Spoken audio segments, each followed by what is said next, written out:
What if our hospitals could save a ton of money, improve patient care, and help fight climate change all at the same time? Sounds pretty great, right? Well, in this explainer, we're diving into this really critical mission of greening the Philippines' health facilities. Okay, let's kick things off with a number that might surprise you. 4.4%. Now, what is that? That's how much of the world's total carbon emissions come from the healthcare sector alone. I know, it doesn't sound like a huge percentage, but when you do the math, it's a massive footprint. We're talking about 2 gigatons of carbon dioxide. That's a staggering amount. And if we bring that right here to our own backyard, the Philippine health sector is responsible for about 8 million metric tons of carbon every single year. To give you a picture of what that means, it's basically like putting an extra 250,000 cars on our roads every single year. That's a huge local impact, and it's something we just can't afford to ignore. So you can see this sets us up for a really big challenge. I mean, we live in a tropical country, right? So as temperatures keep rising, what happens? Our air conditioners, our cooling systems, they're working harder than ever, just running nonstop. And that constant battle against the heat puts this incredible strain on our healthcare infrastructure. The need for change isn't just some nice-to-have goal, it's really a matter of survival for our whole health system. And listen, it's not just about the heat either. Global warming, that's really just one symptom of a much bigger problem. The real issue is human-caused climate change, and it messes with everything. It affects the quality of the air we breathe, the water we drink, it even hits our biodiversity. And every single one of those things ties directly back to our health. Okay, so with a challenge this big, you're probably asking, what's the plan? Well, the Philippine government actually has one. It's called the Government Energy Management Program, or GEMP for short. Think of it as the official playbook, the roadmap to guide all of our public institutions toward a much more sustainable future. So what is GEMP, really? At its heart, it's a direct mandate that comes from the Energy Efficiency and Conservation Act, and it has a very clear goal. It requires all government entities, and that includes every single government-owned health facility, no exceptions, to slash their energy use by at least 10%. And let's be clear, this isn't just a friendly suggestion, it's the law.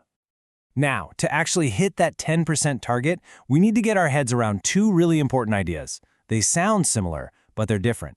First, you have energy conservation. That's all about our habits, the simple stuff, like remembering to turn off the lights. Then you have energy efficiency. That's about the tools and the tech we use, like switching to modern LED lamps. You can't just do one, you really need both working together to make a real dent. Okay, so to make all this a reality, the law is pretty smart about it. It requires dedicated experts to lead the charge. This isn't just about wishing for the best, it's about actually building a team and putting the right people in the right roles. So let's meet these new energy champions who are going to be in every health facility. First up, we have the Energy Efficiency and Conservation Officer, or the ENC officer. This person is your on-the-ground expert. We're talking about an engineer with real hands-on experience with the kind of equipment that uses a lot of energy. They're in charge of the whole shebang, implementing the programs, monitoring progress, and reporting back on how it's all going. Now, for the really big facilities, the ones that use a whole lot more energy, the rules get even stricter, which makes sense, right? Depending on how much electricity they're using each year, they need to bring in a certified pro. This could be a Certified Energy Conservation Officer, a CECO, or a Certified Energy Manager, a CEM, to oversee the more complex systems. All right, enough about the rules and roles. Let's get to the good stuff, the practical, hands-on part. This is the actual playbook. These are the real-world strategies your facility can start using right now to become genuinely energy smart. So where do you think most energy waste actually begins? You might think it's leaving a light on, or the AC running too cold. But the answer might surprise you. It actually starts with the building itself, its skin, its shell, what architects call the building envelope. This is so cool because it means you can stop energy waste before it even starts. Just think about it. Simple design choices like positioning the building so it's not getting blasted by the sun, or using light-colored paint on the roof to literally bounce the heat away, or just making sure everything is insulated and sealed up tight. All of these things can slash the need for air conditioning from day one. And speaking of cooling, there are so many simple things that can lead to massive savings. We're talking about easy wins here, like maximizing natural ventilation whenever you can, making sure air-conditioned rooms are sealed up properly, no gaps under the doors, even just switching the AC to fan mode during a lunch break, and of course, keeping up with regular maintenance. Add them up and they make a huge, huge difference.